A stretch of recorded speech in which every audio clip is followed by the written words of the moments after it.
Flames tore through the Johnson house, smoke choking the sky as desperate screams echoed down Willow Creek's narrow street. But the fire trucks stopped, blocked by a wall of bikes and trash cans, guarded by one unyielding woman. Lives hung in the balance, and chaos ignited. But what happened next will shock even those who thought they'd seen everything. But first, let's go back to the beginning. Karen Miller stood rigid by her front door, arms crossed like a fortress against any compromise.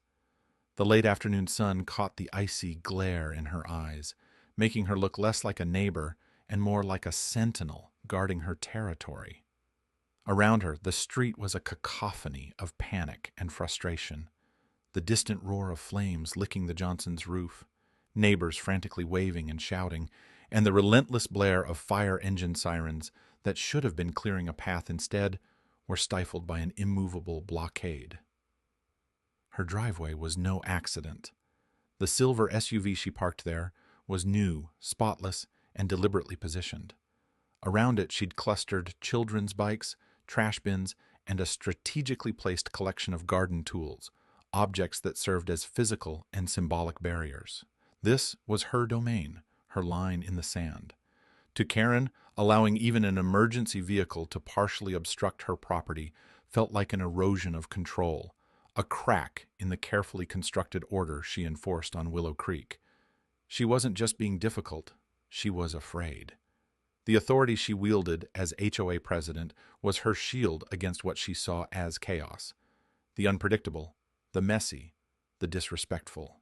Years of neighbors ignoring guidelines, bending rules, parking haphazardly, and challenging her decrees had built a fortress of resentment and suspicion in her heart. Her mindset was anchored in the belief that any leniency invited disorder, and disorder threatened the fragile peace she kept through relentless vigilance. This was a battle she was determined not to lose, even as smoke billowed ominously nearby. Inside, the Johnson family was trapped in their home, their cries for help muffled by the thickening haze. But Karen's focus remained unwaveringly inward. Her voice was sharp and clipped as she dismissed the firefighters' urgent requests. "I'm sorry, but this is my property, and I have every right to decide who blocks it," she said with an unyielding firmness that left no room for negotiation. The firemen exchanged frustrated glances, caught between professional duty and the maddening immovability of the woman who had, in that moment, become a human barricade. The neighbors' anger was palpable, rippling like a wave through the community. Voices rose, some pleading, others yelling, and a few shaking their heads in disbelief. The shared shock of watching emergency responders stalled outside their own street transformed into simmering hatred. Karen's actions felt like a betrayal of community spirit, a brutal disregard for human life in favor of personal pride. Yet she remained silent to their pleas, an island of defiance surrounded by mounting chaos. When the fire marshal arrived, the tension escalated. A tall man in uniform approached Karen's door, his face a mixture of professionalism and disbelief. He had come to enforce a rule that was non-negotiable. Emergency access must never be blocked. Yet Karen's response was the same: a cold glare, a refusal to yield. "I have done nothing wrong," she insisted, voice steady but edged with steely conviction. Her justification was a toxic mix of entitlement and fear that conceding control would unravel her authority and invite further disrespect.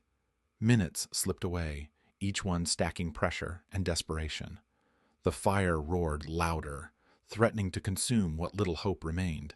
Karen's blockade was no longer just an inconvenience. It had become a symbol of fractured community, of pride taken too far, of a woman trapped by her own inflexible convictions. Her motivations, rooted in an anxious desire to control, had ignited a fire far beyond the flames licking the Johnsons' home, a fire of anger that was beginning to burn through the very fabric of Willow Creek.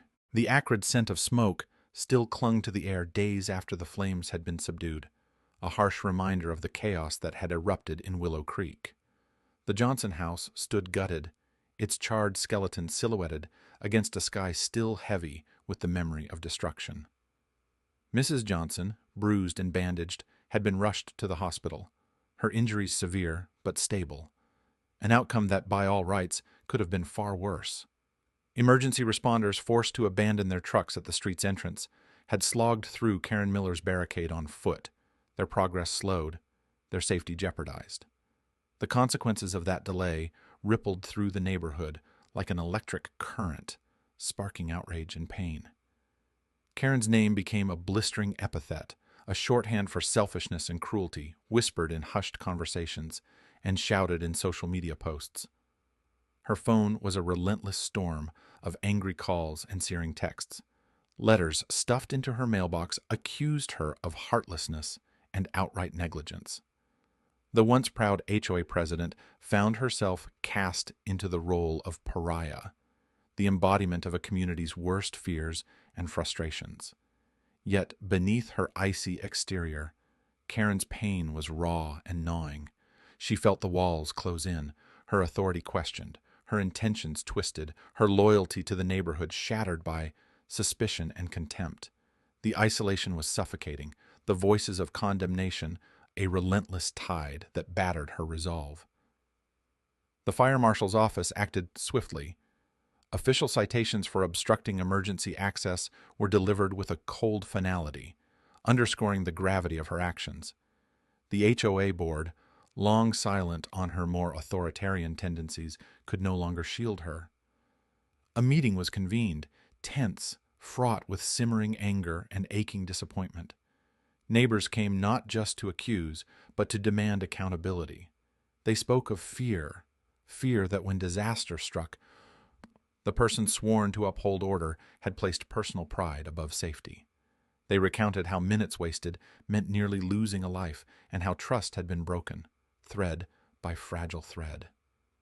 Karen sat through the barrage, her hands clenched tightly in her lap, her face a battleground between defiance and dawning comprehension.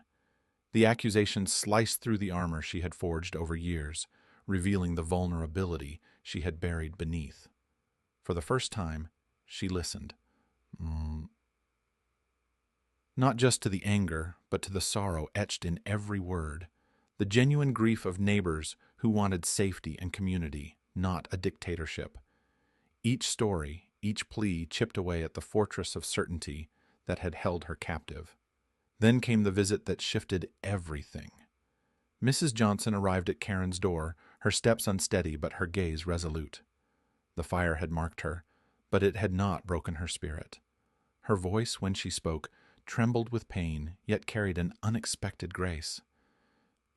"You almost cost me my life," she said softly, eyes searching Karen's for recognition of the pain she had caused. "But I want to believe you can change, for all of us." There was no bitterness, only a fragile hope, a lifeline extended in the face of devastation. That moment settled heavily in Karen's chest. It cracked the brittle shell of resentment and fear that had bound her, stirring a conflicted yearning for redemption.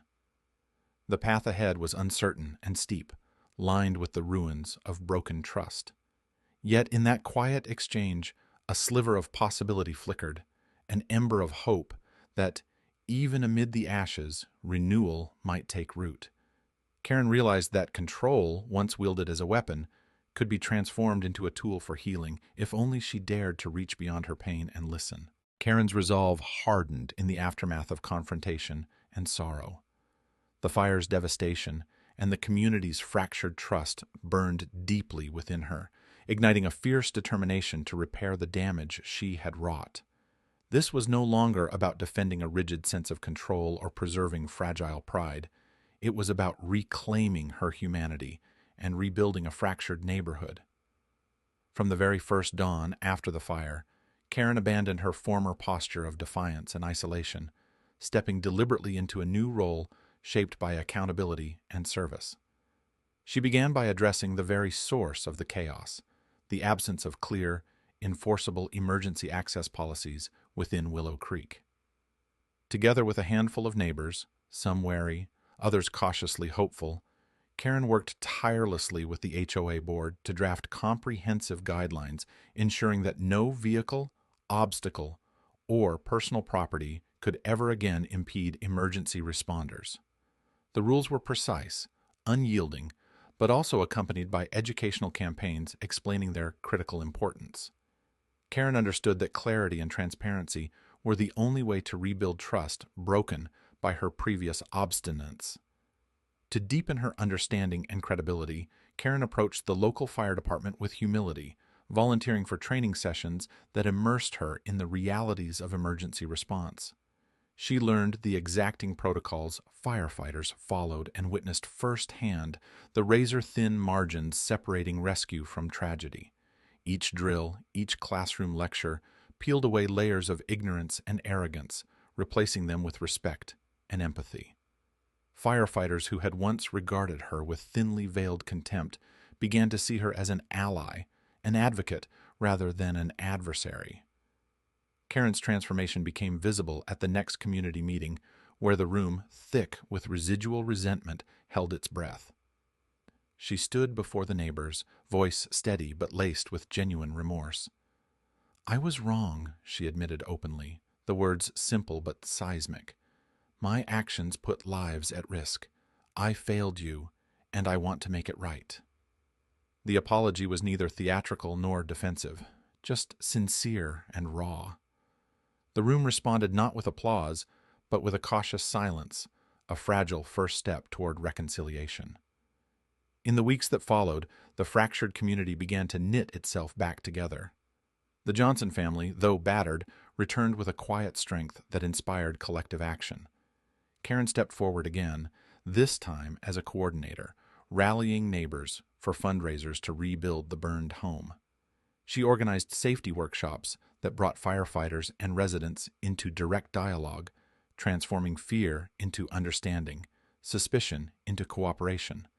Children and elders alike attended, each session a brick in the foundation of a safer, more connected Willow Creek. What had started as an act of selfishness spiraled into a powerful movement. The neighborhood evolved, not merely restored, but invigorated by shared purpose and renewed respect for the fragile interdependence of community life. Karen's evolution, Baron, from an inflexible authoritarian to a humble, tireless advocate, became a beacon of hope. Her journey underscored a profound truth, that even the most stubborn hearts could soften through empathy, courage, and accountability. The story of Willow Creek's fire blockade and the redemption it sparked echoed far beyond its quiet streets, inspiring neighboring communities and local leaders alike. It served as a compelling reminder that justice is not only about punishment, but about transformation, and that real leadership lies in owning mistakes, embracing change, and igniting unity where division once festered. Karen's triumph was not just in rebuilding a home, but in reconstructing the fragile trust that binds people together, proving that true strength often emerges not from control, but from compassion.